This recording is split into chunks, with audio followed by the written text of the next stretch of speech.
that grievances be noted, and I call the member for Dunkley. Thank you, Deputy Speaker. Imagine for a moment what it would have been like for my constituents who have loved ones in the nursing home, the aged care facility in Ranelagh Gardens, when they woke up to this headline in The Age on the 14th of February this year. Bankrupt chicken farmers banned for cruelty running aged care homes. And here's what the story says. 2 brothers banned from the poultry industry for a total of 17 years after starving more than 1 million chickens were involved in the acquisition of 2 aged care homes in Melbourne, despite being bankrupt at the time and having no experience. What are those 2 aged care homes? Epping Gardens, which many people remember as a place where 38 people died of COVID, and in my electorate, Ranelagh Gardens in Mount Eliza. According to the story in the newspaper, Jerry and Chris Apostolatus used aliases, dummy directors and a family trust to conceal their roles with Kronos Care, which owns aged care facilities, and have received millions of dollars in Commonwealth funding. And I can do nothing but agree with the authors of this article, Cameron Houston and Chris Vidalago, when they say the involvement of the Apostolatus brothers over the past 6 years raises serious concerns about the regulation and oversight of Victoria's aged care sector, where 655 elderly residents died from COVID-19 last year. You know, this pair were facing the serious animal cruelty charges in court, which they pleaded guilty to in March 2015, 5 months after they purchased the Mount Eliza aged care home in my electorate. The journalists at The Age contacted the Aged Care Quality and Safety Commissioner, Janet Anderson, for comment, but she refused to answer, saying, and I quote, "Information about the affairs of an approved provider is protected under the Aged Care Act and cannot be released unless authorised by the approved provider."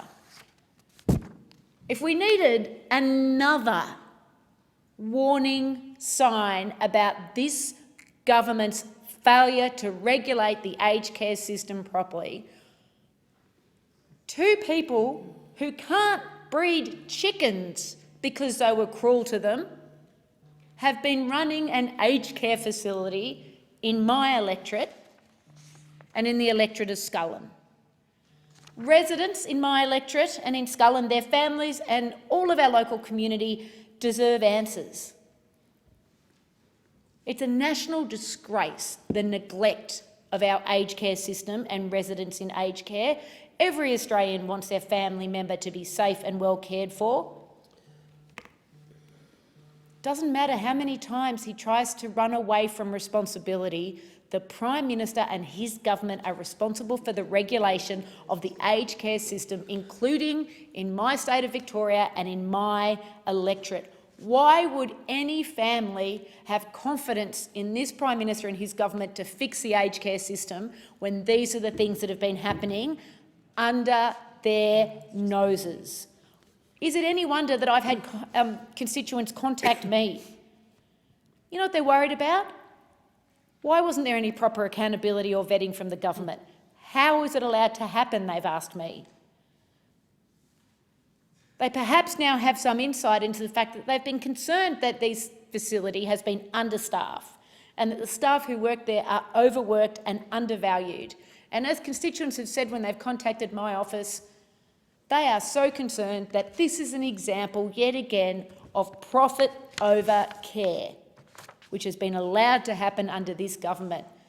And how do my constituents know that the bonds that they put up to this aged care facility so that their families are looked after are even safe? Michael can see that the quality of the food has deteriorated that his mother's been given and that shortcuts are being taken. And he knows that it's reflective of the broader aged care system and not just what's happening to his mother, but it's happening in this facility under this government's watch. And is it any surprise that Michael has told me that he would like to see mandatory staffing to patient ratios? Both of Edgard's parents are in this facility. Edgard pays for someone else to go into the facility to help care, particularly for his mother who's got dementia, and he had to spend 2 years getting off chemical restraints because of the understaffing at the facility, having paid $750,000 as a bond. He's also raised the lack of staff. He's also noted the high turnover of staff. The staff aren't valued. They're under immense pressure. Edgard wants to know, and he wants me to raise it in this parliament, where is the federal government money being spent? The facility says they aren't receiving any, but we know that they are. Where is the accountability, Prime Minister? This cannot be allowed to continue to happen. The recommendations from the Aged Care Royal Commission are due to be handed down within days. You have to act, Prime Minister. No words, no empty promises. Fix this and fix it now. There are 3 really great projects in my electorate that I've been pushing this government to fund for over a year now. And I'm really pleased that the Deputy Prime Minister and the Minister for Infrastructure met with me to hear about why Emil Masden Sporting Reserve in Mount Eliza needs to be funded. You know, it has the support of the Mornington Peninsula Shire Council and the whole wider Mornington Mount Eliza community. About 2,000 players across 91 football, cricket and soccer teams use Emil Masden Reserve on a regular basis. They really need their pavilions upgraded. It's going to benefit thousands of people, boost economic activity, which is really important as we come out of COVID-19. Now, the Deputy Prime Minister advised me to go to the Minister for Sport about this project. Unfortunately, I received a letter back saying there's no more money left for sports infrastructure. I'm not sure whether that's because it all went in the sports rorts, but the letter, black and white, no more money. So I went back to the Deputy Prime Minister and he helpfully suggested that in Dunkley we apply for the Building Better Regions Fund to seek funding. Sadly, the entire electorate of Dunkley is outside of the eligible boundaries for that fund. So I've now written again to the Deputy Prime Minister saying, you know, given how hard my community has been pushing for this, given that I have gone through every avenue that he's asked me to go through to get funding for this great community project, could he please look at funding it through the Community Development Grants program, because we know there's money there, and this is an opportunity for the Deputy Prime Minister and this government to show that that money doesn't just go to Liberal and National seats, that the people of Dunkley can get funding and not be left behind by the government. And the same goes exactly for the Mornington Peninsula Bay Trail cycling project. Same thing. Minister not interested. Deputy Prime Minister says go to the Building Better Regions Fund, not eligible because of the boundaries this government's drawn. Please, Deputy Prime Minister, look at the Community Development Grants program. The Mornington Peninsula Shire Council wants support for this.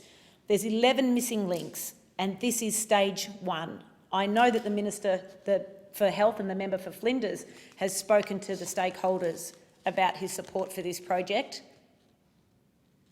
We talk about healthy living. This is a great project to support healthy living. And the other project that will bring such dividends to the cultural richness of my community's life and the greater region, that will bring greater tourism dollars, will bring employment for local artists and event managers, is the expansion of the McClelland Sculpture Park and Gallery. The master plans, I've provided them to the Deputy Prime Minister and the Ministers for Arts, who couldn't even raise himself to reply to my letters for funding. McClelland have great plans for a bush kinder, for community spaces. We've also helped them put in an application for the RISE program for funding. Again, I'm calling on the Deputy Prime Minister and the relevant minister to look at this program, to look at these projects for my community and fund them. They are good for health, for culture, for employment, for tourism and for COVID recovery, and my electorate deserves this support.